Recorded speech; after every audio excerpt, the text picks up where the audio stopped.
Mic రావడం లేదు sir. అధ్యక్ష, అదే చెప్తున్నాను.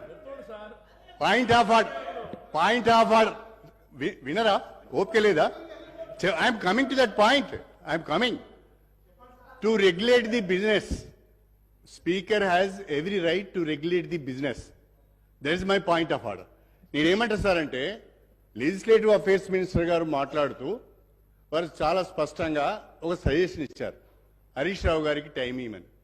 అండ్ యూఆర్ కైండ్ ఎనఫ్, మీరు హరీష్ రావు గారికి టైం ఇచ్చారు. మళ్ళీ డిప్యూటీ సీఎం గారు లేచి మిమ్మల్ని డిక్టేట్ చేస్తూ మీరు టైం ఇవ్వద్దు అని అంటే ఇది ఎక్కడ సభ సాంప్రదాయం సార్? లెజిస్లేటివ్ అఫేర్స్ మినిస్టర్ ఒకటి మాట్లాడతాడు. దయచేసి